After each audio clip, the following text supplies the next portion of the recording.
Hi everybody, that's joining me here today. Do let me know when you can see and of course indeed hear me.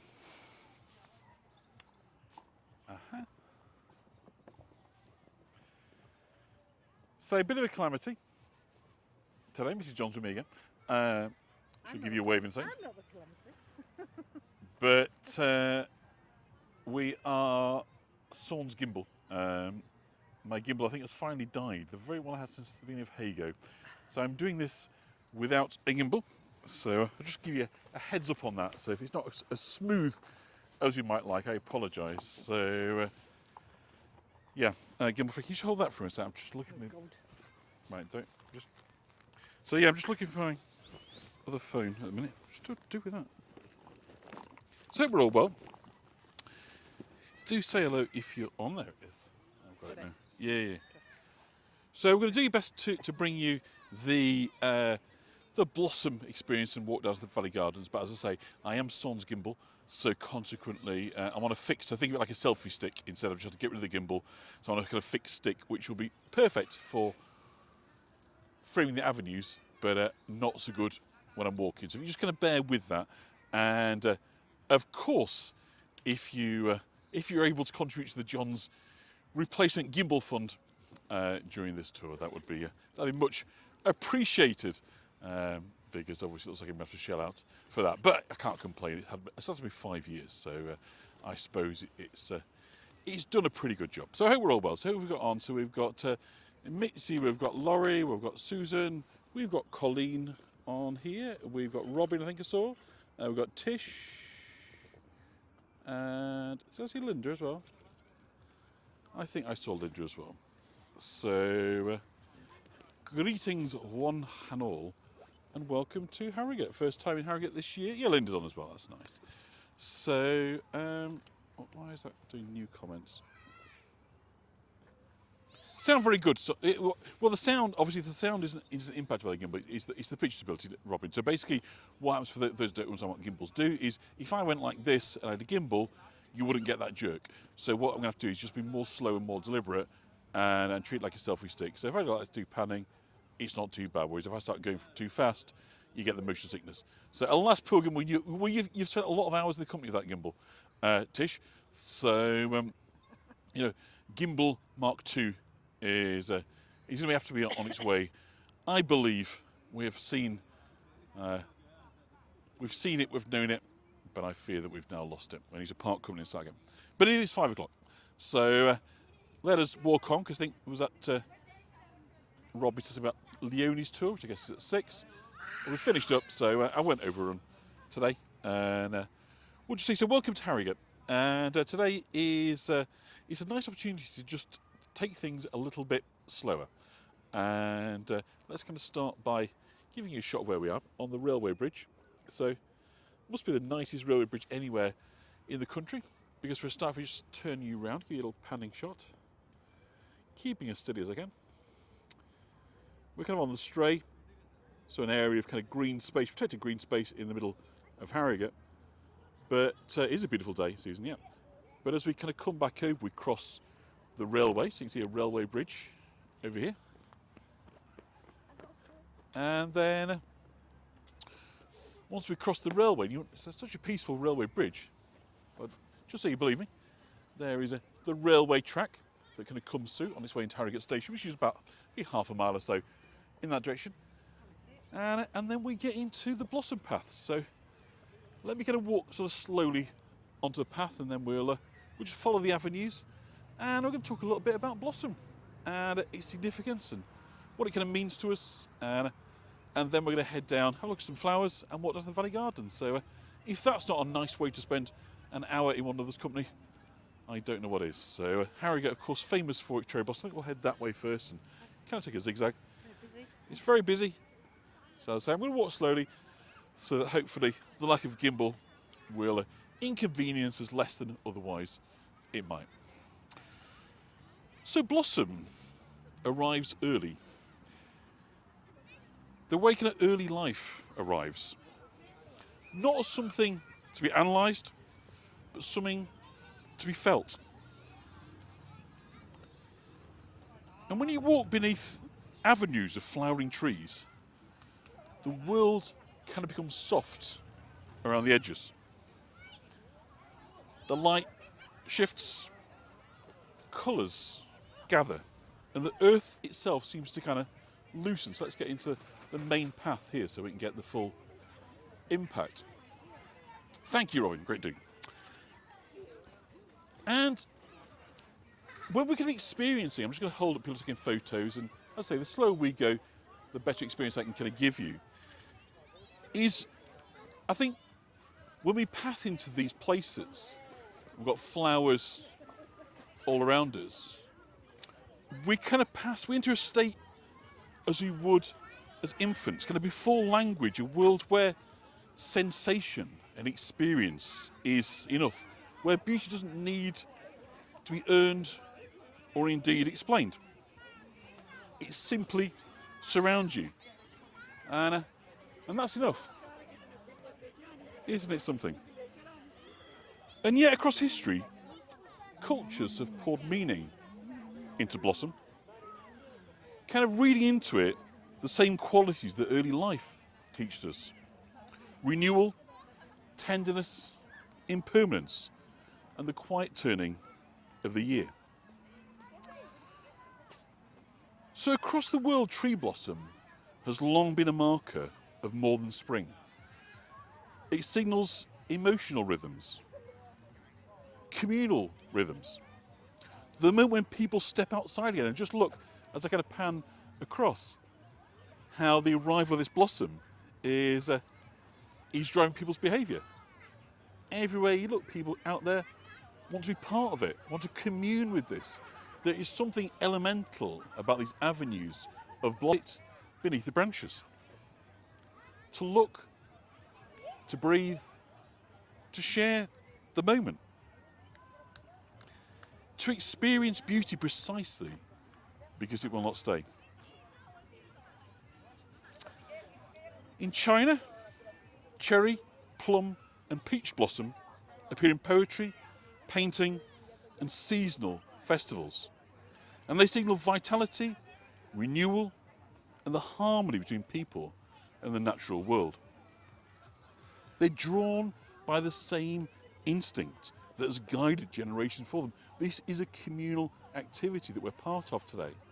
I'm trying not to film people, but hopefully you're getting a sense of quite how many people, young people, people of all ages, different cultures, are brought here to this one space because of the blossoms. What a perfect reason to come anywhere. Exactly, people start for your wedding and you get confetti thrown in, KCM. A little bit of breeze and all the confetti you're ever going to need. And as you can see, if I just pan across, we're going to walk up this avenue across here in a minute as well. You know, there are row upon row of these avenues, so it's great. So blossom, I think whenever it appears, reminds people that the world is capable of beginning again. Tree blossom was the natural clock of the year. I'm just going to pause for a minute, just give you some clues. I do hope you're enjoying this. As I say, unfortunately without the gimbal, it's not quite as easy to keep it still, but hopefully you're getting something of a smoothness and it's not interrupting your enjoyment too much. And Mitzi's got a pink heart, that is perfect, Mitzi. The movement, isn't it? There's something as well, there's something very lulling about the movement. Were early symbols of awakening. Almond blossom appearing before the leaves was a sign that spring was coming, even when the air still felt cold. Hopefully that has improved your buffering.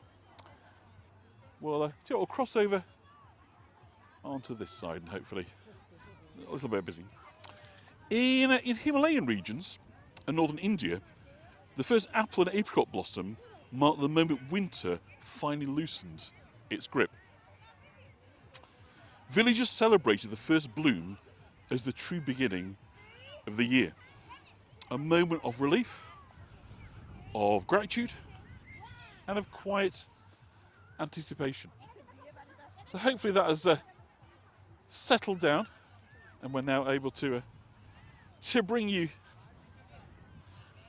avenue here. I think we'll walk this way and hopefully the signal will be pretty robust. And from a botanical perspective, blossom is the tree's brief moment of possibility, the window in which pollination can occur. Its colours, its scents, its structures have evolved to attract pollinators.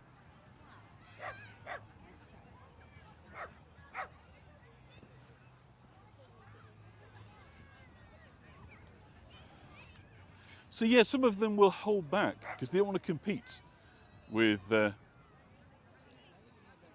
other pollinators, with the other trees. So they'll hold back their pollen until such time as they can command the attention of the pollinators. And agriculturally, of course, blossom. We're still on. Are we still on?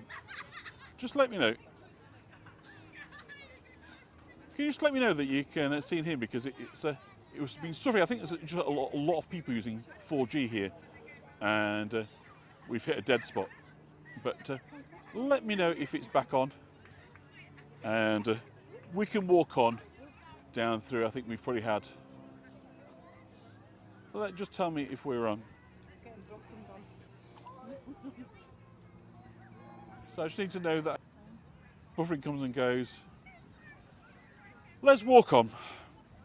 I think we've kind of got a problem with the signal down here that is impacting us, and I think a part of it is just the sheer amount of people. But we will keep going, and we'll walk across this way. So, of course, a late frost can devastate an orchard, but conversely, a warm, calm spring can bring abundance. So, what we'll do is we're going to walk down towards the Valley Gardens, and we're going to look at the flower planting down there. I think it's just the sheer amount of people, the usual. There's nothing in the past to suggest this was going to happen, but we'll keep walking towards the centre and hopefully it will kind of pick up. So blossom also supports biodiversity. It offers early nectar to bees emerging from winter, which of course becomes a lifeline for pollinators and for the ecosystems that depend on them. So if we walk down across this way, I'll try to replay. Is that you've lost sound now? Hello? Can just somebody tell me, because obviously there's a delay now, I'm not necessarily seeing what you're seeing. So have we got picture and sound right now? Mike, let me see one. I'm not hearing or seeing from anybody, which is a bit frustrating. But hopefully somebody can see and hear me somewhere. It's not just us. You can hear us. Fantastic. Great. The sound's good. You can see us. Can you hear us? You've got sound. So we've walked away from a lot of people. So, and picture. Fantastic. Okay, that's all I wanted to know. So what we'll do is we'll walk through Harrogate. We're going to have a look at the flower plantings. And so sorry we can't, but hopefully you got enough of a sense there. But I think it was just the sheer amount of people. I'll just kind of turn around. Yeah, so the last bit, we'll just do it in distance. So, of course, when blossoms thrive, landscapes thrive.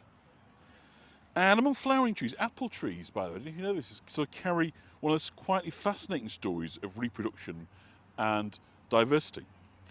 So some apple varieties are self-fertile, and they can set fruit using their own pollen. So in other words, they can just simply reproduce without requirement of insects being involved.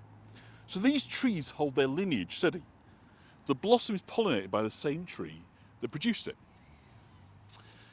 And so, of course, conversely, the apples then remain true to type. So basically, whatever the variety, Golden Delicious is famous for this, whatever the tree starts as, its offspring is genetically identical. But many apple varieties are cross-pollinating, relying on insects to carry pollen from one tree to another. And here's where the story becomes more intricate. Because if a bee visits a blossom from a different variety, or even different species of apple, the fruit that forms will not match that of the parent tree. The blossom accepts the pollen it's given, And the apple that grows belongs in a new genetic combination created in that moment. So over the life of a single tree, this can happen again and again. One branch may carry the fruit of one lineage, another branch something entirely different. A mature apple tree can hold within it a quiet archive of crossings, each apple a record of a meeting between blossom and pollinator. Isn't that wonderful? And it's going to remind you that even in most familiar orchards, nature is experimenting, renewing and beginning again. A kind of gentle echo, really, of how societies grow and how early life opens into difference. So we need to cross over on this road and then we can walk back across the stray. So I'm just going to pause. And I think it's fascinating that. So, you know, it's like diversity, isn't it? It's like a society. You know, we can either worry about kind of purity of bloodlines, and that's got its place, or you know, we can think about what happens when things get mixed up, and that actually that can be strengthening to the tree rather than to the detriment of the tree. It's just a fascinating example that people seem to be very keen to sort of suggest that diversity is purely a human invention. But nature is full of it. I mean, look at how many of us have crossbreed dogs. Now, crossbreed dogs these days, very fashionable, of course. But they used to come from casual encounters, did they not? So there we go. Diversity in nature. Yes, exactly. Down back alleys. So mythologies across the world have woven kind of tree blossoms into their stories, linking it to life, death, beauty, and transformation. So I mentioned earlier about the kind of Japanese. Cherry blossom expresses the poignancy of brief beauty, a reminder that life's most vivid moments are when it's at its most fleeting.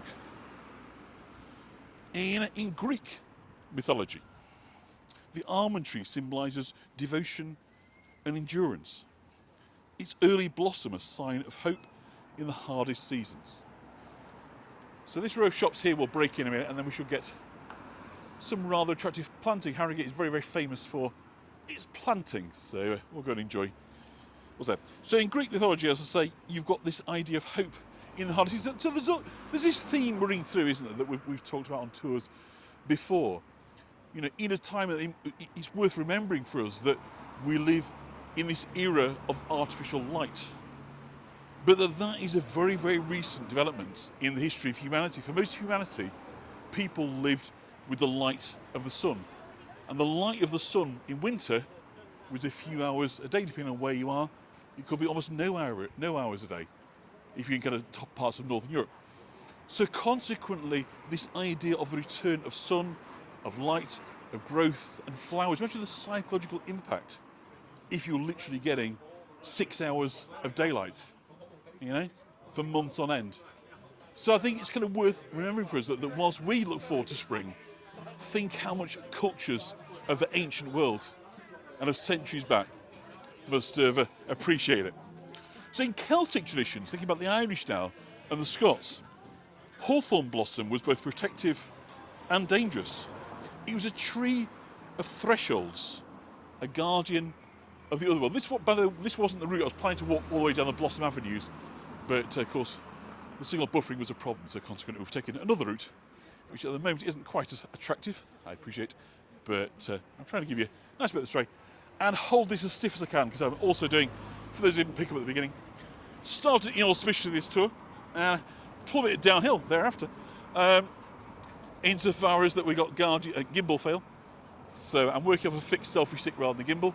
So if you see a slight jerkiness rather than the normal smooth flow, that's the reason for that. But otherwise, it's sunny. It's Saturday. We're live. We're all together. We're in the beautiful town of Harrogate. Mrs. John is with me, and so that will be enough for now. That's definitely enough for us. Everyone hit that. Thank you very much. Yeah, Linda. Give me that positive feedback. Build me back up after my disappointments so I don't feel like a big loser. But look at these buildings coming to view now. So, in Christian symbolism, white blossom represents purity and renewal. Almond blossom especially carries the promise of better things to come. So across all cultures, really, blossom is really just a flower. What we'll call around here. It's a message, a reminder of the delicate balance between beauty and transience. Tree blossoms always lived in the borderlands between the natural and the supernatural. We'll come down in a minute. I'm just going to take a sip. My drink.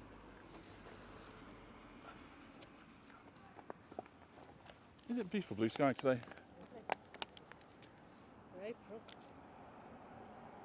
Lovely from northern England, isn't it? Thank you, Robbie. That's lovely to hear that you get better and better. 'Cause none of us want to go stale, do we? So consequently, we think, how can we stay fresh and do a bit of reinvention whilst not, of course, getting rid of the bits that work. But getting rid of the gimbal is definitely one of the bits that work, so it is slightly harder to do it. But if I grip back there, we'll hopefully manage. So it's a white knuckle tour, quite literally. We're doing our very, very best to keep it as still as we can. So yeah, tree blossoms is sort of part of the mythology as well, in the borders between the natural and the supernatural. There's some blossoming again. So long before botany explained pollination, blossom was read as the sign from forces larger than human understanding. It appeared suddenly, it transformed the familiar, and then it vanishes just as quickly. So you can imagine how that would capture the imagination. In European folk traditions, hawthorn blossom marked places where the veil between realms grows very, very thin. In Norse mythology, the first blossoms of spring were linked to Freya, the goddess. So Freya was the wife of, the guy in Valhalla, Odin, the mother of, brain on mythology now, is going, she was the main queen, Balthus, and his evil brother, who again, our brain's struggling to remember. But it represented the kind of the stirring of the land, the softening of winter. Winter had thought its very, very worst that it could kind of throw at you. And then it was beginning to ease its grip and start again. In Slavic folklore, orchard blossom housed protective spirits. And families greeted the first bloom with offerings of bread or milk, asking for a fruitful harvest. So here we are, we've finally reached a place where we can start looking at some planted beds. So blossoming in these traditions was never just a biological event. It was a presence, a reminder that the world was alive with meanings that could be felt long before they could be explained. So let's run to Victorian Avenue. I went to college down here, studied drama many years ago, just behind those trees up there, my old college, now long gone. So blossom resonates with us because it's both abundant and fleeting. It arrives suddenly, it transforms the world and disappears. The brevity gives it an emotional charge. People gather beneath it, they photograph it, they celebrate it, and then they mourn its passing. The ache of noticing something precious because it cannot last is universal. It's also a metaphor for youth, isn't it? Anyone who stood beneath the flowering tree and watched petals fall has felt it. Because blossom teaches us presence. It invites attention, and it reminds us that beauty is not diminished by its impermanence. It's defined by it. So despite vast differences in geography and culture, tree blossom carries remarkably consistent meanings. Renewal, hope, purity, love, transformation, and the cyclical nature of life. Oh, they love these flowers. What are these flowers? Okay. It reminds us the world is always turning, always renewing itself, always offering moments of beauty that only asked to be noticed. Blossom is not just a season, it's a message, and one that humanity's been reading for thousands of years. And yet, each spring, it arrives as if for the first time. No matter how much history we carry, no matter how many meanings we inherit, blossom returns brand new, just as early life does. surrounding us with its beauty before we have the words to express it. So, walking from the avenues of the Stray towards the Valley Gardens now, we're going to head down towards the gardens down Montpellier. We're going to head up and watch the flowers all along. Pet alligators, I didn't see that. Somebody had a pet alligator. Wow. I'll have to watch back on the video when we get home and see if that's the case. So hopefully we're now getting a much better picture signal. Enjoying the lovely flowers. So as we leave the kind of blossom behind, which I know we've already kind of done, but I had more to say about blossom than I had time to film it, which is rather a shame, but there we go. Hopefully you got the gist of where we're going. And you can walk around the wall around here. This scenery obviously is changing. Not least, of course, it's now urban. We've got these terribly fine buildings. But we've also now got a very, very different form of flora. It's planted. So blossom doesn't kind of ask to be understood. It arrives on its own terms. Unarranged, uncorrected, offering beauty without requiring interpretation.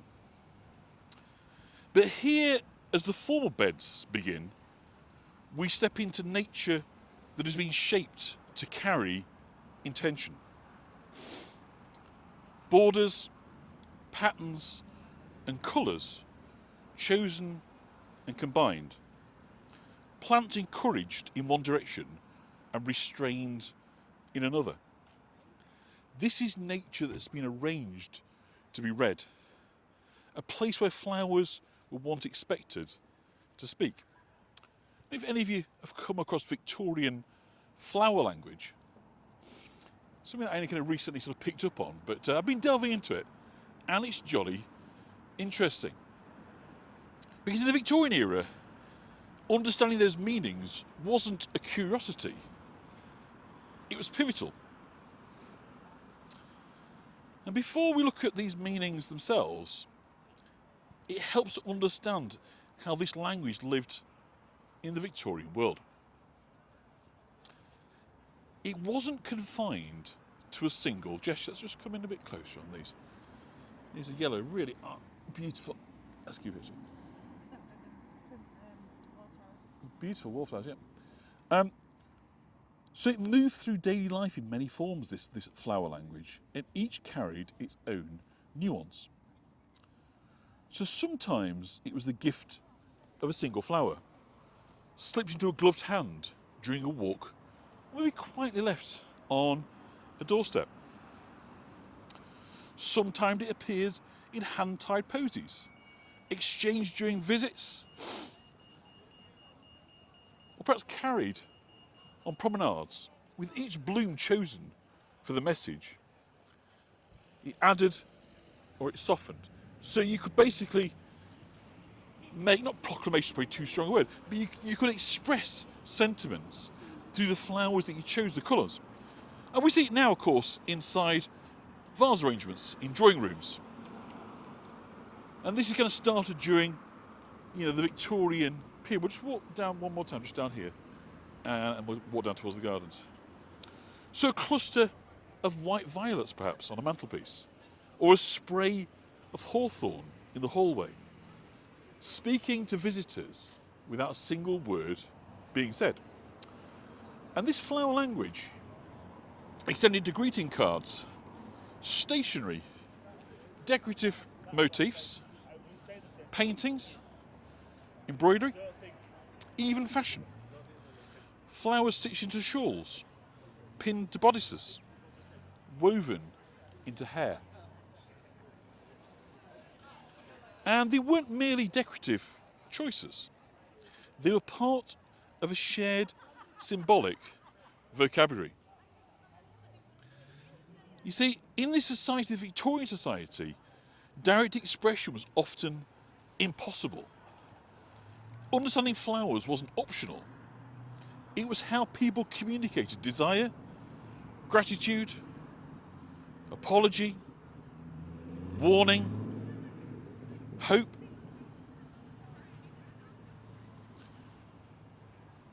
let's get on to some of the meanings themselves. Just coming and panning on these lovely blooms. Isn't that gorgeous?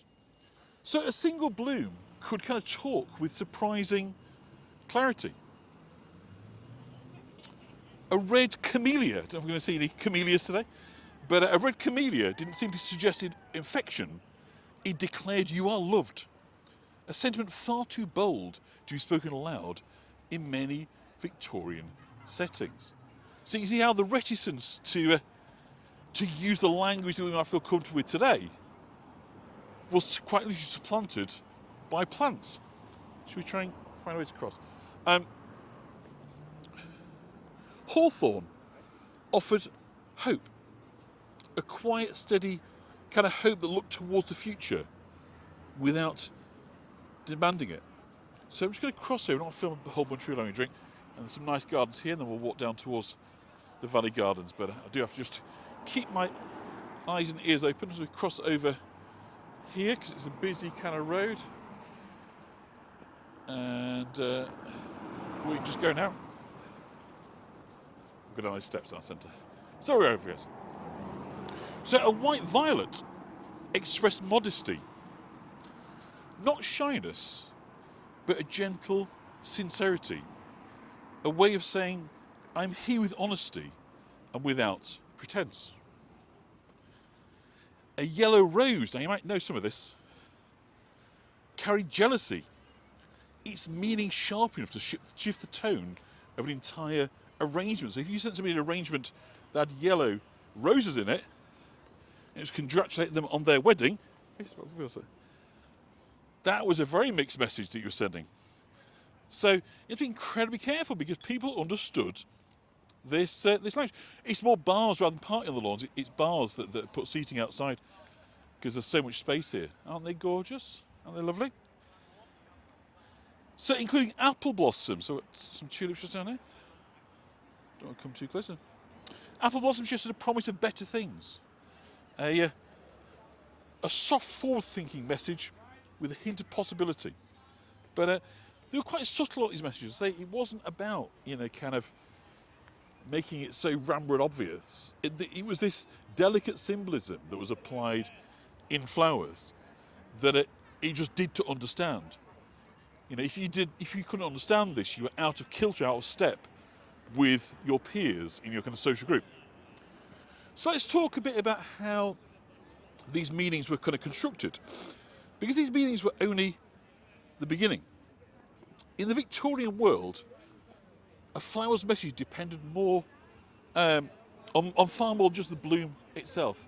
Just have a look at this, then we're going to walk down. Isn't that gorgeous? The flower in Harrogate really are an absolute credit to them, isn't it? It's a beautiful town. It is. KCM Harrogate is an absolute joy. We've been here a number of times, but we never tire of their beauty. So yeah, it wasn't just about the flowers. So a colour, for instance, could completely alter the intention. A red rose spoke of deep romantic love.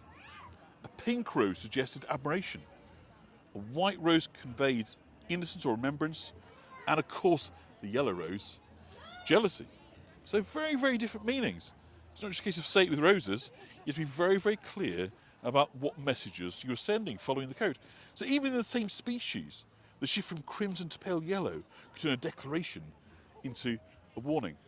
Red rose for love, yellow rose something far more destructive. But intrinsically tied, perhaps the flip side, the dark side of the rose is the yellow rose, the jealousy. So perhaps something in that of the human condition is being spoken of.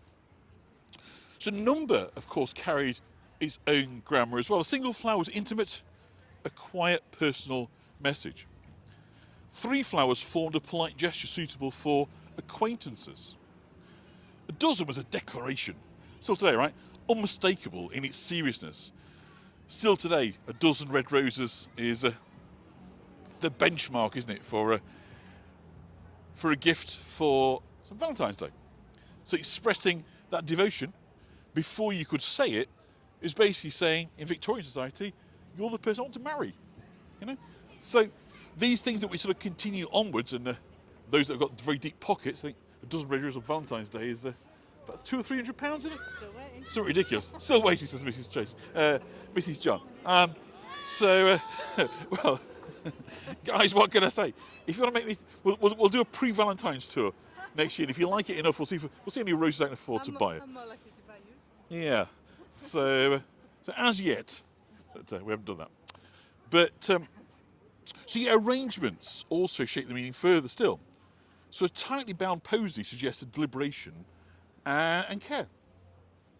A loose natural cluster implied spontaneity or sincerity. So I think again that would still sort of think about that today, wouldn't we? You know, there's kind of naturalistic approaches to flower arranging and there's formal approaches to flower arranging. So whilst I'm talking about this as a kind of Victorian language code, I think there's many echoes that are kind of continued onwards into our era. So it's a lovely area, kind of cafe bars.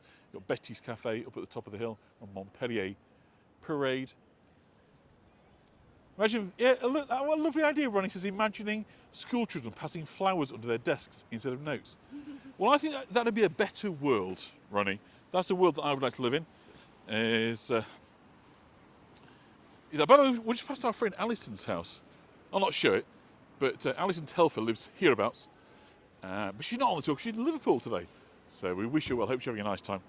And if she catches this on replay, hopefully she'll be pleased we've pointed out that we're in her neck of the woods. Well, thank you very much. What a polite gentleman. Yeah. So yeah, so loose clusters, you've got kind of spontaneity, sincerity, and then flowers placed side by side to equal harmony. Flowers deliberately separated could hint at distance or uncertainty. So I hope you're realising now what a kind of social nightmare it is. Next time you're thinking about, you know, giving somebody some flowers from your garden, be very, very careful of the messages that you're sending with this. So even the direction mattered. A bloom presented upright meant acceptance. The same bloom inverted meant refusal. Exactly, white rose for Yorkshire. All that.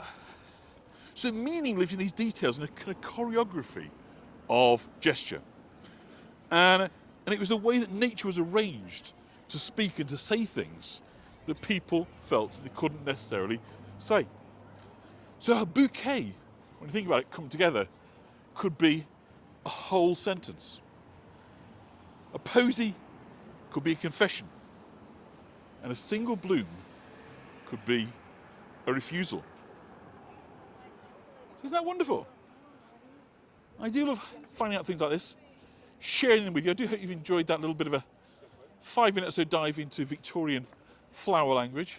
I thought it was just the sort of thing that you guys would like. It's just a little fun so far, isn't it? Do help me if I'm wrong. So now coming towards the Valley Gardens. And we're kind of walking in a town, of course, shaped by Victoriana. So in the sort of place shaped by this language. So you need to think about the flower beds, not simply as displays, but as curated expressions. Colours chosen to harmonise or to contrast. Plants placed together to create emotional resonance. And a bed heavy with white flowers might have suggested purity or remembrance. A border deep of red could hint at passion or seriousness. So visitors to Harrogate, of course, seeking help, which is passing the spa now.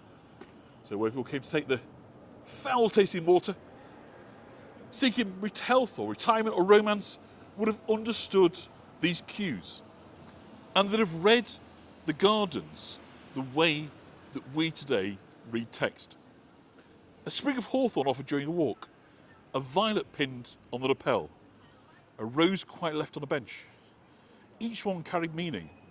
Each one was part of a conversation that couldn't be spoken about. So Victorian flowerbeds didn't only send private messages, they also spoke in public ones. And of course we're about to go into the gardens. So the gardens marked moments of national pride.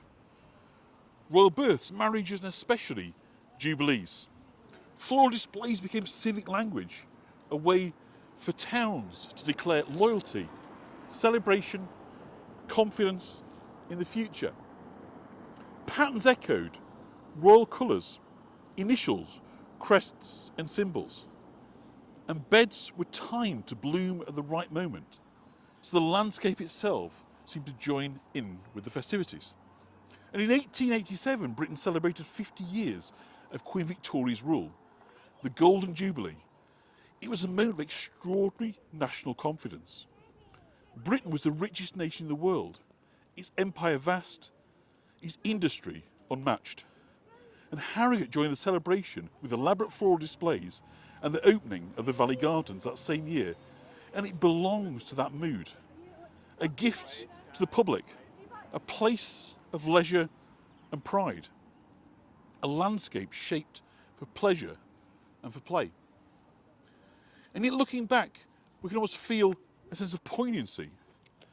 You see, this was a high point, a moment of certainty before the world began to change, before innocence gave way to the complexities of the century ahead. The Victorian love of coded expression, of saying things gently, indirectly, symbolically, would not survive the century unchanged. As public life grew more urgent and more direct, the subtlety of flower language began to wither. That's the tulips over here. And then, of course, came a war, the First World War, a war so vast, so catastrophic, that words themselves seemed to fail. A conflict that tore through families, towns, and generations, including the children who once played in these very gardens. And in the aftermath, a new flower meaning emerged, stark, unmistakable. The Flanders poppy, a symbol of loss, remembrance, rebirth, and hope. A flower that carried not a coded message, but a collective grief. But in 1887, no one could imagine what lay ahead, and the children playing on the manicured lawns of this newly opened Valley Gardens, running between the Jubilee flower beds, laughing beneath the confidence of an empire at its height, would grow into a generation that endured the mud of the Western Front. So as we walk through the Valley Gardens today, we walk with them, not in sorrow, but in recognition of the world that they once knew. A world of leisure, of family outings, of gentle social rituals, of parks designed for pleasure and for play. A world that felt permanent, generous and safe.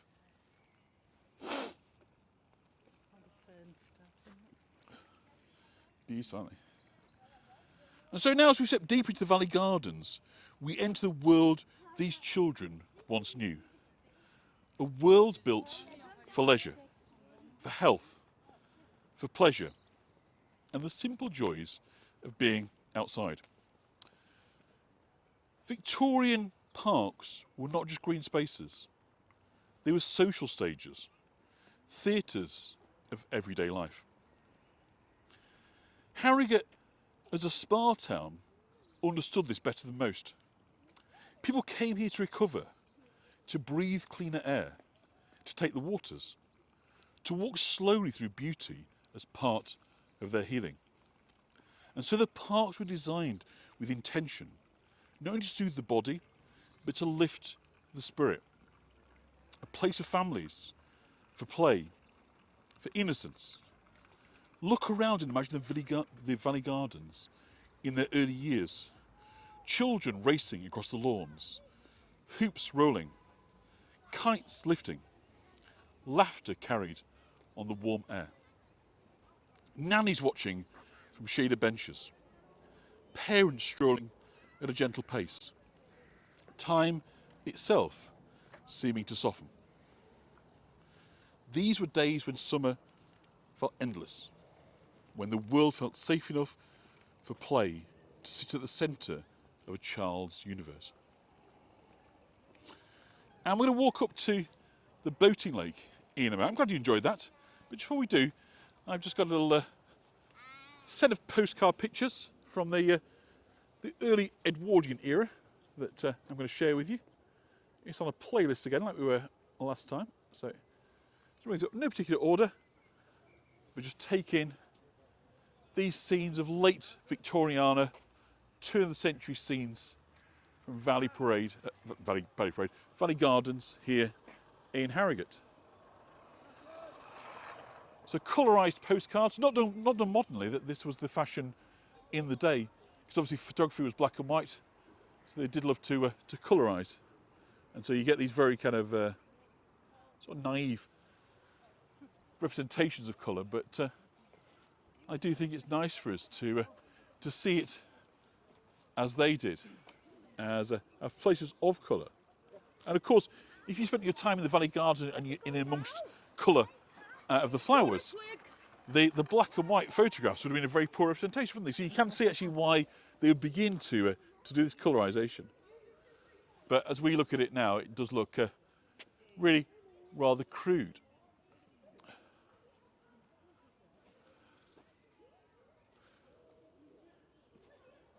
Another. So on the sun colonnade, which is on the other side of where we are from now. So again, those in relaxation and recuperation, spending the afternoon in peace in the landscape. And of course, very good if it was wet weather. By the boating lake, which is where we're heading. In a minute, we're going to talk about boating lakes next up. But aren't they a lovely set of postcards? I know, it's a real age of kind of glamour of people kind of dressing up. And what else have we got there? So again, you're going to see that building just in a minute, the tea room, it's tea room now rather, but of course it was the magnesium spa, the place people go and take the waters on a morning, which tastes of foul of course, so they'd have a Harrogate farrow toffee afterwards to take away the taste. And there again we have the new magnesium spa. Look how dressed up they are, as KCM was saying them. Yes, they're from the Friends of Valley Gardens website that I've kind of lifted these, so it's our thanks to them. That we just have this little bit of colour and just set it in time and kind of context, because I think it just enables us just to feel that we are there. Time bridging, of course, between us, but we're experiencing the same world that they did. And it's a world of quiet elegance. If you look how dressed up everybody is within these pictures, it's certainly not a casual celebration. So there we go. I think that's all the ones I've got for you today. So I hope you enjoyed that. I'll just get rid of that for you.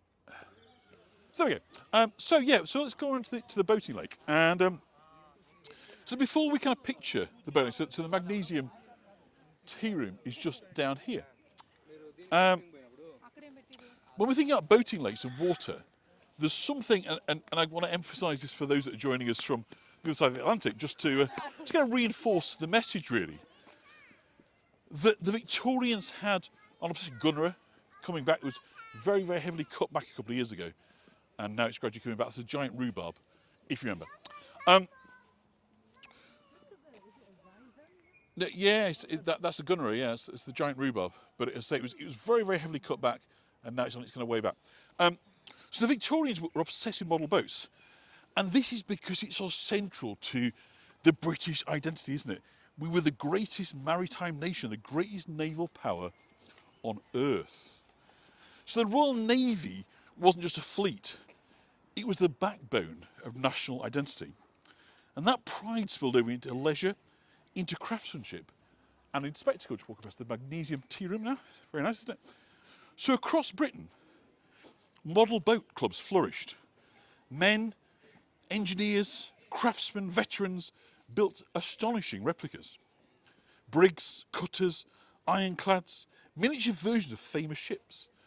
They weren't toys, but feats of skill and patriotic devotion. And on weekends, boating lakes such as this became their stage.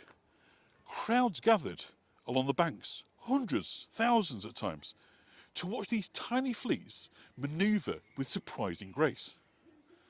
And on days like St George's Day, which we've just had, clubs staged ambitious reenactments of battles such as Trafalgar, fought again in miniature, Victory, the ship before them, patriotic songs drifting across the water, Rule Britannia, Britain never, never, never shall be slaves.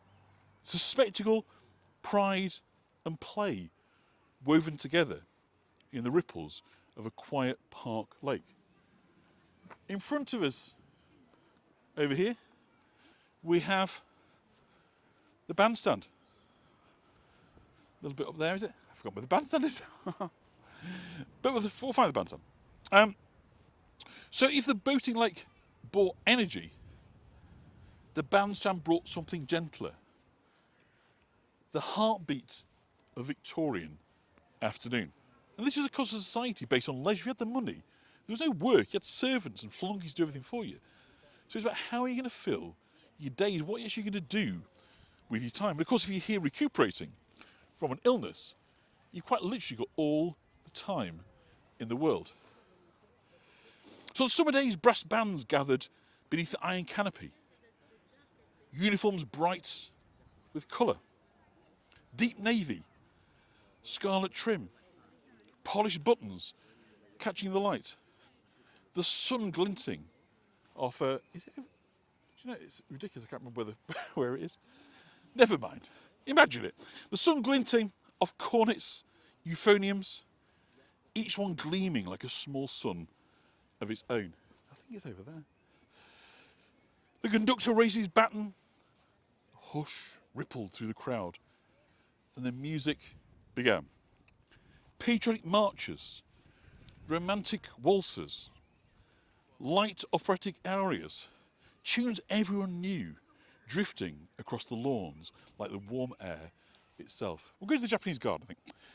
So families settled into folding deck chairs. Some listened, letting the music wash over them. Others dozed in the heat, hats tipped forward, lulled by the steady pulse of brass and drum. Children would play at the feet, rolling in the grass, chasing each other between shrubs, darting in and out of dappled shade, their laughter threading through the music, becoming part of it. It's a soundscape of a world at ease, a world that believed afternoons like this would last forever.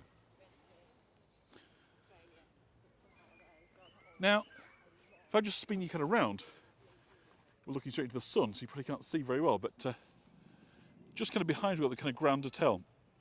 So, a beautiful place for people to stay, but of course, servicing this required huge numbers of people. So Harrogate was full of big houses and grand hotels, elegant on the outside, but powered by an invisible workforce within. Maids, porters, kitchen hands, laundresses, footmen, gardeners, chauffeurs, people whose days began before dawn and ended long after the lamps were lit. Time off was rare, precious, hard won. And that's why parks like this mattered so deeply. They were close, they were free, they were beautiful. On a Sunday afternoon, domestic staff stepped out in their Sunday best, clothes carefully kept, shoes polished, hair neatly arranged. And for a few hours, they were not servants, but young men and young women with hopes, friendships, sweethearts. They walked the path slowly, taking in the music, the shimmer of the lake, the scent of the flowers drifting on warm air. Some bought an ice cream, a small luxury, a taste of celebration. Couples found quiet corners beneath trees. Friends laughed together on the lawns. And for a moment, life felt spacious, generous, and possible. These parks were not just leisure spaces. They were dignity made visible, a reminder that beauty belonged to everyone. And of course, amid all this play and promenade, others moved through the garden at a different pace. The visitors who'd come to Harrogate to recover. The town was famous for its spa waters, its clean air, its promise of restoration. People travelled from across Britain and far beyond to take the waters, to rest, to breathe, often pale from long illness, wrapped in shawls, guided gently through these gardens. Some walked slowly on canes, others were wielding elegant bath chairs, attendants pushing them along smooth paths, so they could take in the colour, the scent, the soft movement of the leaves overhead. And what they came to see was not just beauty, but botany. Victorian gardeners filled these parks with exotic specimens brought from across the empire. Palms, ferns, tropical blooms that seemed strange to northern eyes. Plants whispering of distant climates, distant cultures, distant possibilities. After taking the waters, the visitor sat in the tea rooms, sipping gently, watching the world pass by. Families, children, lovers, promenaders, all moving through the same shared landscape. For them, the gardens were medicine, a place where colour, air and quiet could knit the body back together. And when we step back and look at the Valley Gardens as a whole, we begin to see something deeper. These parks were not just beautiful spaces, they were microcosms of Victorian society. Every class, every age, every story moving through the same landscape, each finding something different in the same air and light. The wealthy promenaded in confident arcs. Domestic staff savoured the rare hours of freedom. And children played without care. Visitors recovered from illness, moved gently through the paths, taking colour as medicine. And binding all of this together, quietly and steadily, were the flowers. The common language, the shared experience, beauty that belonged to everyone. A rose admired by a duchess and a kitchen maid. A palm that delighted a wealthy invalid and a young gardener on his day off. In a world defined by hierarchy, flowers offered a rare equality. Beauty that asked for nothing, and it gave itself freely. And perhaps in the end, this is what these gardens were always designed to do, to appeal to the child within us all. Because beneath the promenades, beneath the brass bands, beneath the Sunday best, the careful rituals, there was something simpler at work, something older, something universal, a longing for colour, for open space, for sunlight, for the feeling of running freely through the grass. Gardens for health, yes, for retirement, for refinement, for display, for social order, but also for joy, for wonder, and for the small bright pleasures that remind us that we are alive. And as we walk through the Valley Gardens today, we carry all of that with us. The families, the lovers, the workers, the invalids, the children, all those lives layered like petals in the same shared space. A garden is never just a garden. It's a place where society breathes together, a place where beauty becomes common ground, a place where, for a moment, we can all feel young again. Thank you everybody that has joined me today in Harrogate. I do hope that you enjoyed that. Sans gimbal, if we get wobble cam at times, I do apologise. There's only so much you can do. And my arm is ready to fall off now because I've been holding it so sternly and so rigidly for the last hour. But hopefully, a simpler meditative tour. I can no longer. Yeah, I think that's it, Tish. You know, it's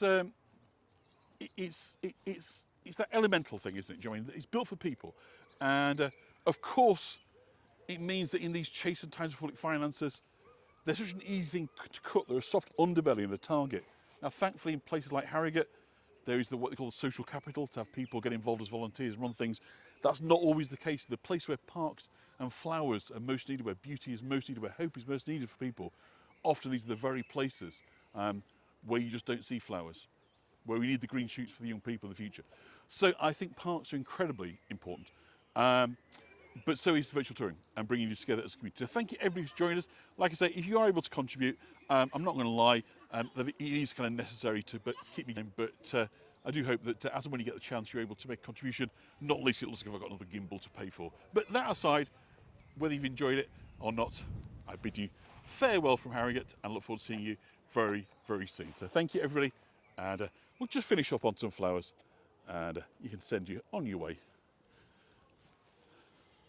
as the wind blows the flowers. Absolutely, KCM, many types of beauty, and we all get to enjoy it together. That's honesty. Apparently it's honesty, which is great. So what a way to finish. So thank you, everybody, and goodbye from Harrogate.